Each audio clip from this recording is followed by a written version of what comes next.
Hello everyone, आप सभी का स्वागत करता हूं। मेरा नाम है मिथुन सिंह और देखिए, सबसे पहले रिचुअल के अकॉर्डिंग यहाँ पे आप विनर्स के नाम देख सकते हो।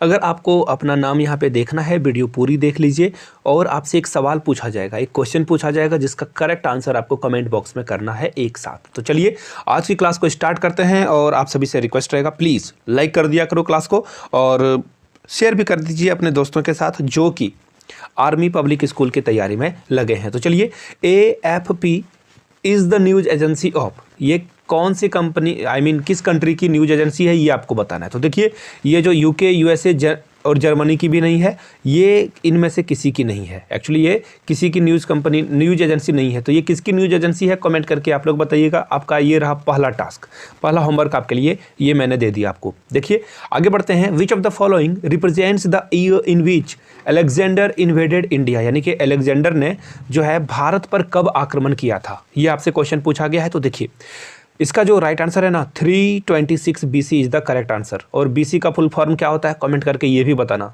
अब आप बोलोगे कि इतना टास्क क्यों देते हो, खुद से क्यों नहीं बता देते हो। तो देखिए, मैं ना एक बात हमेशा से सीखा हूँ कि जब आप सर्च करते हो ना और अपने से मेहनत करते हो तो वो चीज़ें आपको लॉन्ग टर्म तक याद रखती है। अगर बिना एफर्ट के अगर आपको कुछ मिल जाता है, उसकी वैल्यू आप कम करते हो। चलिए आगे बढ़ते हैं क्वेश्चन नंबर 43 की ओर। खैबर पास इज़ इन, देखिए, और खैबर पास जो है वो कहाँ पे है आपको ये बताना है। आपको लग रहा होगा कि ये पाकिस्तान या इंडिया में कहीं से एक जगह होगा, लेकिन नहीं, ये है आपका अफगानिस्तान में। और अफगानिस्तान के जो प्रेसिडेंट थे पहले, अशरफ गनी, ये क्वेश्चन में पूछा जा सकता है क्योंकि तालिबान ने अभी जो है अफगानिस्तान को कंट्रोल में ले लिया है और अशरफ गनी के सरकार को उखाड़ फेंका है। याद रखिएगा, D is the right answer. अगले क्वेश्चन की ओर बढ़ेंगे। Next question is the first secretary general of the United state was, देखिए सबसे पहले यूनाइटेड स्टेट के सेक्रेटरी जनरल कौन थे आपको बताना है। तो देखिए, इसका जो राइट आंसर होगा ना, वो ली थे और उन्होंने ही जो है UN को संभाला था पहली बार। B is the right answer. अगले क्वेश्चन की ओर बढ़ेंगे। नेक्स्ट क्वेश्चन देखिए, ये सारे इंपॉर्टेंट क्वेश्चंस हैं और प्लीज़ इन्हें कर जाइए एग्जाम से पहले। जीके जो है बहुत सारे क्वेश्चन पढ़ोगे तो भी नहीं आएंगे, लेकिन ये बहुत ही इंपॉर्टेंट है।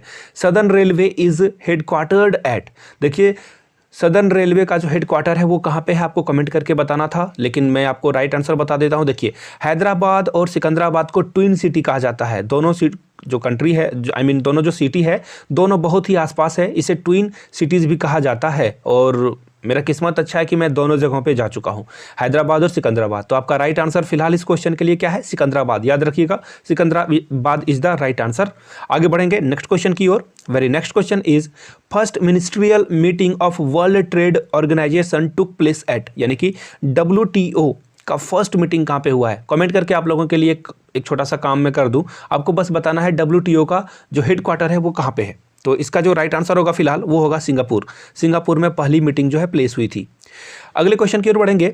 The highest producers of milk in the world is, तो सबसे ज़्यादा जो मिल्क प्रोड्यूसिंग कंट्री है वो कौन सी है। तो देखिए, फिलहाल के लिए राइट आंसर सी होगा, बट एक बात याद रखिएगा, क्वेश्चन कुछ ऐसा आपसे पूछा जा सकता है। इंडिया तो सबसे ज़्यादा मिल्क प्रोड्यूसिंग करता है और मिल्क जो है कंज्यूम भी कर लेता है, सारा मिल्क खुद ही ये खा जाता है। हम जो है दूसरे कंट्रीज़ को जो है सपोर्ट नहीं करते, इंपोर्ट नहीं करते हैं। समझ रहे हो मेरी बात को।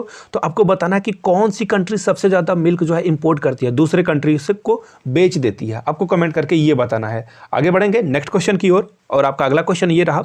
The first women chief justice of the high court of India was, high court की सबसे पहली जो चीफ जस्टिस थी वो कौन थी आपको बताना है। तो देखिए, ये जो आंसर है ना वो होगा लीला सेठ। याद रखिएगा, Leela Seth is the right answer. Next question, यानी कि इसका जो राइट आंसर होगा वो होगा option number C. Next question की ओर बढ़ेंगे।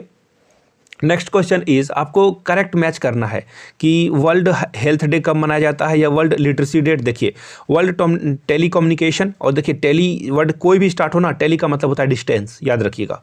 वर्ल्ड ओजोन डे, तो देखिए ये सब सारे क्वेश्चंस के आंसर आप लोग कर लेना और यहाँ पे जो करेक्ट मैच किया गया है ना वो क्या है आपको बताना है। तो देखिए, ये जो राइट आंसर होगा ना, May 17 को हम लोग वर्ल्ड टेलीकम्युनिकेशन डे को सेलिब्रेट करते हैं। सी इज़ द राइट आंसर। और आप लोग, मैं किसी जो अच्छे लोग हैं, जो पढ़े लिखे लोग हैं, जो दूसरों की भलाई चाहते हैं, प्लीज़ कमेंट करके आप लोग बता दीजिए वर्ल्ड हेल्थ डे कब मनाया जाता है, लिटरेसी डे जो है कब मनाया जाता है, ओजोन डे कब मनाया जाता है। और आप लोग कमेंट में उन्हें उस कमेंट को ज़रूर लाइक करें। आप कमेंट बॉक्स में जाइए और जिन्होंने आंसर करा है उनके एफर्ट को अप्रिशिएट कीजिए। बढ़ेंगे अगले क्वेश्चन की ओर।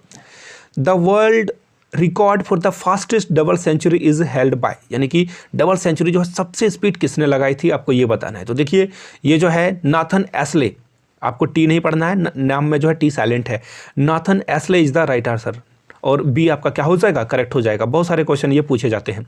आगे देखिए, the first speaker of Lok Sabha was, यानी कि इंडिया के जो सबसे लोकसभा के जो फर्स्ट स्पीकर थे वो कौन थे, देखिए बिल्कुल G V Mavalankar is the right answer, C is the right answer. Next question की ओर बढ़ेंगे, और अभी देखिए आपके लिए एक और छोटा सा टास्क में दे दूं, लोकसभा के अभी करंट स्पीकर कौन है, याद रखिएगा, कमेंट करके आप लोग बताइएगा।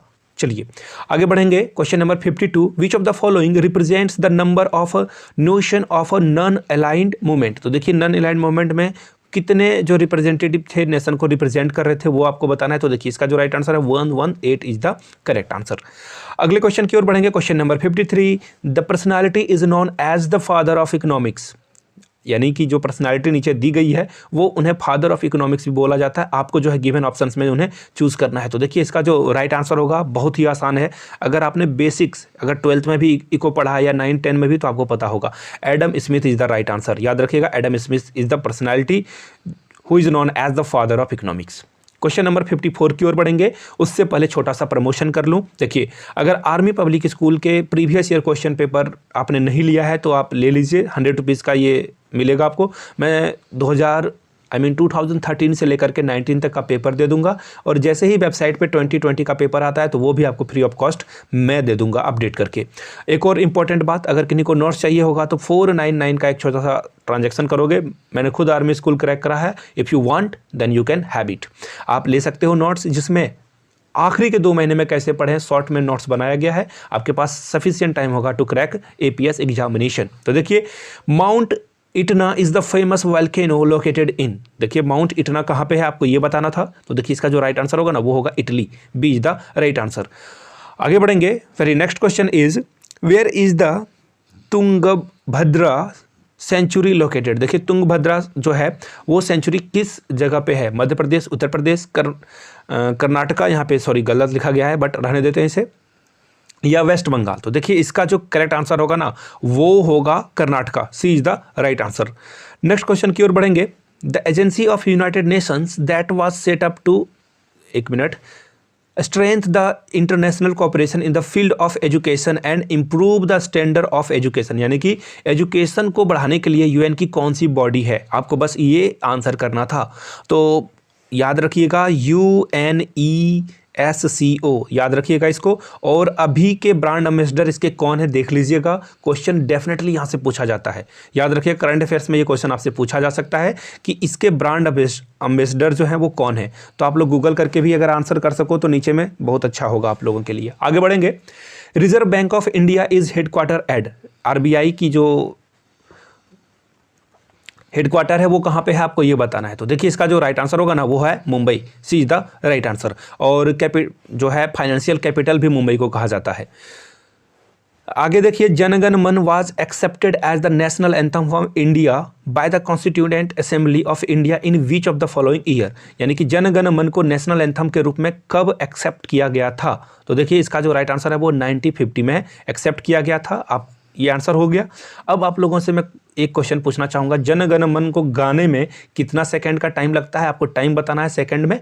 और एक और बात, इसे लिखा किसने था, कमेंट करके आप लोग बताइएगा। आगे बढ़ेंगे, question number 59, the person who was climbed mountain Everest the most 17 times is, देखिए जिसने जो है 17 टाइम्स जो है माउंट एवरेस्ट को क्लाइम किया है, उस पर फतेह हासिल की, विजय पाई है, और उनका नाम क्या है, अप्पा शेरपा, यानी शेरपा ने 17 टाइम्स को क्या किया, इसे अचीव किया है, क्लाइम किया है। आगे बढ़ेंगे और आपको बताना है which Indian state has its maximum area under the forest cover. तो सबसे ज़्यादा एरिया जो कवर करते हैं वो एरिया वो कौन सा स्टेट है, तो definitely it's none another than Madhya Pradesh. Madhya Pradesh is the right answer. चलिए आज का क्वेश्चन ऑफ द डे पूछने की बारी आ चुकी है और मेरा सवाल आपसे बहुत ही सिंपल और बेसिक रहने वाला है। आज का सवाल बिल्कुल अपने कंट्री से, आपको बस ये बताना है CAG, अभी के जो करंट CAG के चीफ हैं कौन है, आपको बताना है। दूसरा, अभी के CBI, अभी के जो CBI के डायरेक्टर हैं वो कौन है, यानी कि चीफ समझ लो आप, मेन आदमी कौन है ये आपको बताना है। ये 2 क्वेश्चन ही आपके लिए आज पूछा जाएगा। सीबीआई का फुल फॉर्म और कैग का फुल फॉर्म भी आप लोग कमेंट बॉक्स में बता दीजिएगा। Thank you so much for watching this video. Please do share and subscribe this channel. If you are new to this channel, please do subscribe. Have a good day.